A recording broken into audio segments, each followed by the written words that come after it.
Have you ever walked into your own living room, looked around and thought to yourself, why does everything still feel messy, even though I just cleaned? The truth is, it's not always the clutter itself that makes us look disorganized. It's the small mistakes we don't even realize we're making. And here's the shocking part. These mistakes can make older women, no matter how tidy or graceful, appear more disorganized than they truly are.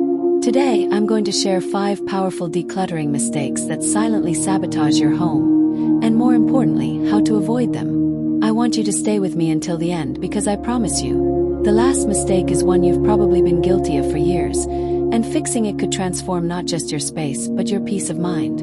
I remember visiting an old friend a few months ago. She had spent the whole week preparing for my visit, scrubbing, wiping, folding, yet when I walked into her home, there was this unshakable feeling of clutter.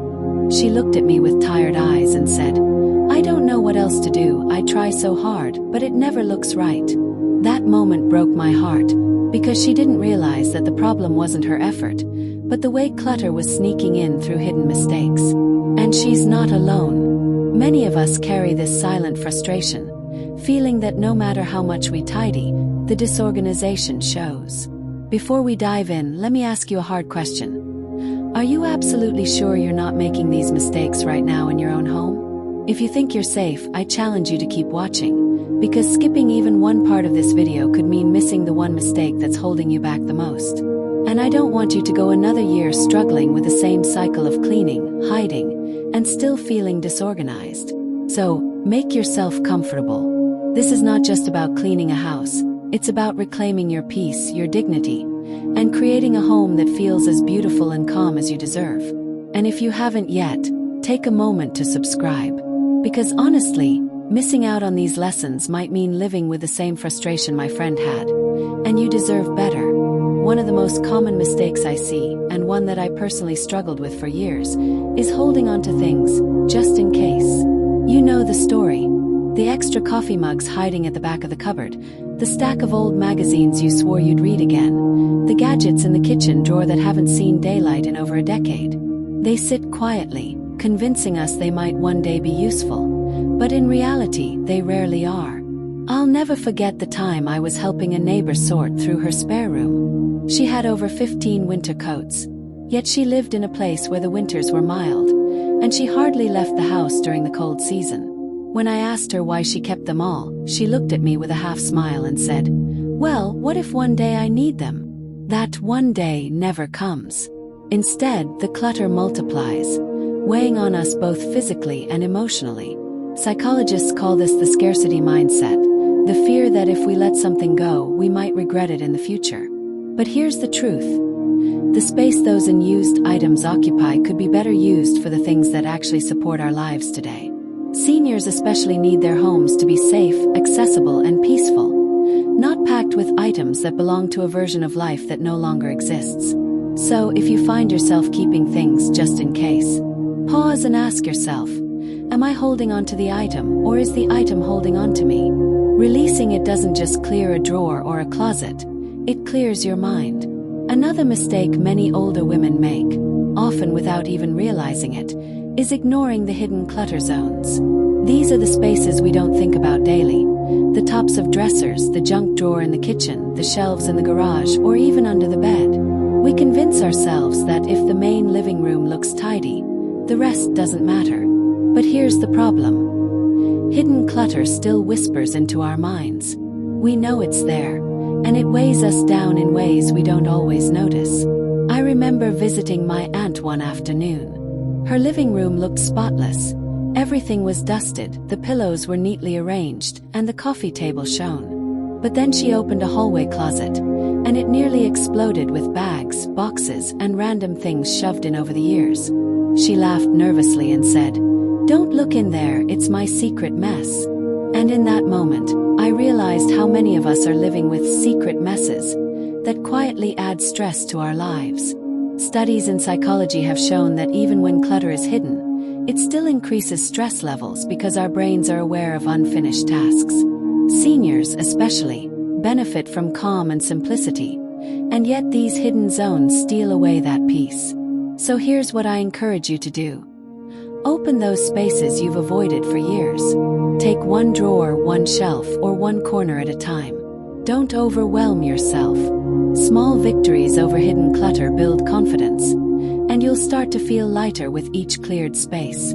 Because a house isn't truly peaceful until the hidden places match the tidy ones. The third mistake that makes so many older women look disorganized is keeping duplicates of everything. 2 sets of mixing bowls, 3 different sewing kits, 5 pairs of nearly identical black shoes. It adds up quickly. Somewhere along the way, we convinced ourselves that having extras would make life easier. But in reality, it only makes things harder to manage. I remember helping a dear friend organize her kitchen. She had over 20 spatulas. Yes, 20. When I asked why she needed so many, she admitted she didn't even realize she had them because they were scattered across different drawers. It wasn't until we gathered them in one place that she saw how excessive it had become. We laughed together, but beneath that laughter was a realization. The more duplicates you keep, the less clarity you have about what you truly use. Research on clutter has shown that visual overload leads to decision fatigue. Every time you open a closet packed with nearly identical items, your brain has to work harder to choose. And for seniors, that extra layer of stress can be exhausting. Instead of simplifying life, duplicates make everyday tasks more complicated. The key is to choose the best, most reliable version of an item and let go of the rest. You don't need 6 frying pans when 1 or 2 will do. By releasing the extras, you give yourself space, freedom, and a sense of order. And that order communicates not disorganization, but dignity and control. This mistake is one I see so often among older women, and I've been guilty of it myself. Saving things for other people who don't actually want them. We hold on to our children's old toys, stacks of dishes we think a grandchild might use someday, or furniture pieces we imagine passing down. It comes from a place of love and responsibility, but it often backfires. I remember talking with a woman who had an entire attic filled with boxes labeled with her children's names. She thought she was preserving their memories. But when her daughter visited and peeked inside one of the boxes, she gently said, "Mom, I don't need this stuff. I already have my own life and home." The mother looked crushed, but it was also a wake-up call. She was holding on to clutter that no longer served her, or her children. The truth is, the younger generations live differently. Studies show that millennials and Gen Z often prefer minimalism and don't want the heavy, ornate furniture, or the endless knickknacks we once treasured. By saving for them, we often burden them instead of blessing them. So, the question becomes, are we keeping these items because someone asked us to, or because we're afraid to let go? Releasing them doesn't mean erasing family history. It means creating a home that supports your present and not weighing down your loved ones with things they'll one day feel guilty for discarding. The most loving thing we can do is to let go now, to simplify not just for ourselves but for those we care about. That's a legacy far more valuable than boxes of unused things. This last mistake is one of the hardest, and it's something that touches every senior at some point. Holding on to sentimental items, but treating them like everyday clutter. I remember visiting a dear friend who had her late husband's jacket hanging on the back of a chair, and her mother's old teacups stacked away in a dusty cabinet. She told me, "These things mean the world to me, but I just don't know what to do with them." And I understood.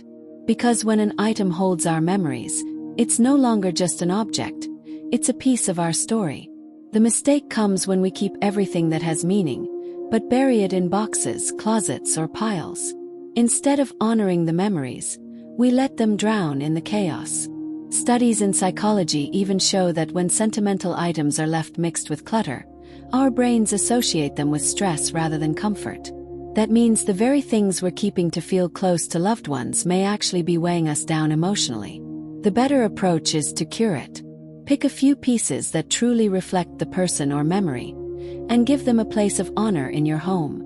Display that teacup on a shelf, or create a memory box where you can open it and smile, instead of feeling overwhelmed. Letting go of the rest doesn't erase the love or the memories. In fact, it allows those memories to shine brighter. When we treat sentimental items with care and intention, we free our homes and our hearts. We don't lose the past, We carry it forward in a way that makes our present more peaceful. And there you have it. 5 decluttering mistakes that so many older women fall into without even realizing it. If you recognized yourself in any of these, please don't feel guilty. I've made these mistakes too, and so have countless others. What matters is that you're here, listening, and ready to make changes that can bring more peace and dignity into your home. Remember, decluttering isn't about chasing perfection or making your home look like a magazine. It's about creating a space where you feel calm, safe, and proud. When we let go of the habits that keep us stuck, we discover something deeper: the freedom to live with clarity, and the confidence that our surroundings reflect the wisdom we've gained through the years. So, I encourage you, take it one step at a time. Start small, be kind to yourself, and don't forget to honor the memories while making room for joy. If this video spoke to you, don't keep it to yourself. Share it with a friend or a family member who might be struggling too. Sometimes the best gift we can give is encouragement.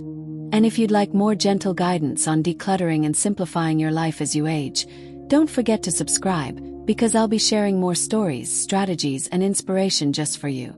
Your home should tell your story, not hide it. So let's clear away the clutter and make space for the life you truly deserve.